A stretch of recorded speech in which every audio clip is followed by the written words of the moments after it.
நமக்கு இல்லைன்ற வார்த்தை சில நேரங்களில் நம்ம உயிரோட பெருசாக தெரியும். அன்னைக்கு நான் அப்படி தான் உணர்ந்தேன்.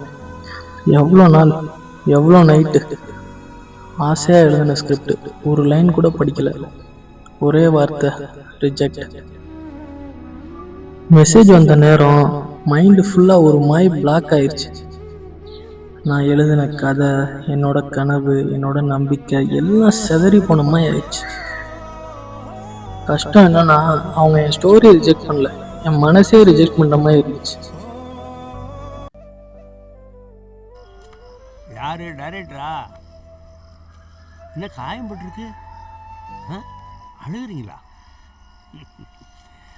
வருத்தப்படாதீங்க, இதுதான் ஆரம்பம்.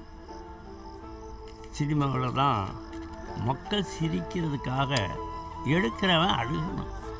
நீ தோத்தியா ஜெயிச்சியான்னு அடுத்தவன் சொல்லக்கூடாது, உனக்குள்ளே இருக்கிறவன் சொல்லணும். புத்தி உள்ளவன் ஜெயிப்பான். போய் வேலையை பாரு, நான் கடைசி உட்காந்து அழுகிறதுனால ஒன்றும் மாறணும்.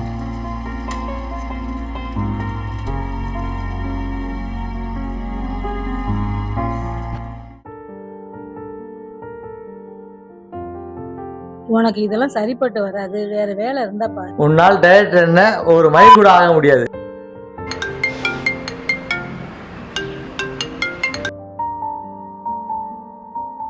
சொல்றவங்க 1000 சொல்லுவாங்க. நம்ம ட்ரீமை நோக்கி போய்கிட்டே இருக்கணும். இதை நான் முடிவுன்னு சொல்ல மாட்டேன். இது ஒரு ரீஸ்டார்ட்டாக கூட இருக்கலாம் என் வாழ்க்கையில். நான் ஸ்டாப் ஆகிற மொமெண்ட் இன்னும் வரல. இந்த கதையோட தொடக்கம் இப்போ தான். ரிஜெக்ஷன் ஒரு கதவை மட்டும்தான் மூடும், ஆனால் முயற்சி 1000 கதவுகளை திறக்கும். கூட்ட நெரிசலில் சிக்கி காயமடைந்த 94 பேர் மருத்துவமனையில் அனுமதி. தமிழ்நாட்டில் மீண்டும் ஒரு லாக்அப் மரணமானது அரங்கேறியிருக்கு.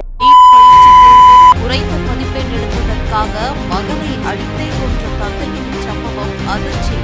தனியார் கல்லூரி மாணவி கூட்டு பாலியல் வன்கொடுமை செய்யப்பட்ட சம்பவம் பெரும் அதிர்ச்சியை ஏற்படுத்தியுள்ளது. வேறு சாதியைச் சேர்ந்த இளைஞரை திருமணம் செய்து கொண்ட மகளை பெற்றோரே ஆணவ கொலை செய்ததாக அதிர்ச்சி தகவல் வெளியாகி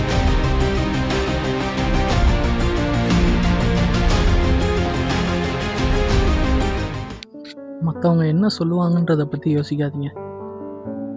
அது நம்மளுக்கு முக்கியம் இல்லை. ஏன்னா மற்றவங்க நம்மளை பற்றி யோசிக்கவே மாட்டாங்க. ஆனால் அவங்க என்ன யோசிப்பாங்கன்னு ஒரு நாள் ஃபுல்லாக உட்காந்து யோசிச்சேன்னா அது வேஸ்ட் ஆஃப் டைம்.